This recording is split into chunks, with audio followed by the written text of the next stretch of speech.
খুবই ভালো লাগছে এটা হুম। শুনে।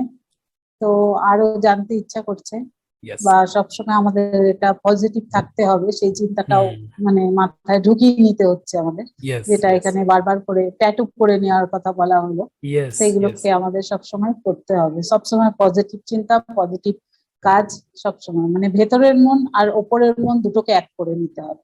ইয়েস। এবং ক্লাসের পর আপনার কিরকম মনে হচ্ছে যে এরকম ধরনের ক্লাস বাকি মানুষরা যারা বিভিন্ন রকম হ্যাঁ, হ্যাঁ, অসুবিধায় অনুভব করছে তাদের জন্য কি হেল্প করতে পারে, আপনার কি মনে হয়? হ্যাঁ, হ্যাঁ, সবার জন্য এটা হেল্প করতে পারে। অনেকের কাছে এই ইনফরমেশনটা নেই নেই। জন্য ইয়েস। তারা কিছুটা করতে পারে না, ইয়েস। যার জন্য সবারই দরকার এই ইনফরমেশনটা পাওয়া, সেটাই রাইট, মনে রাইট। হয় আমার। Very true madam, very true. Thank you, thank you. আপনি যদি কোনো প্রকার শারীরিক বা মানসিক অসুবিধা অনুভব করেন তাহলে অবশ্যই আমার সঙ্গে যুক্ত থাকার চেষ্টা করুন এবং আমার ক্লাসে জয়েন করুন, এবং আপনার সঙ্গে দেখা হচ্ছে ক্লাসে। নমস্কার।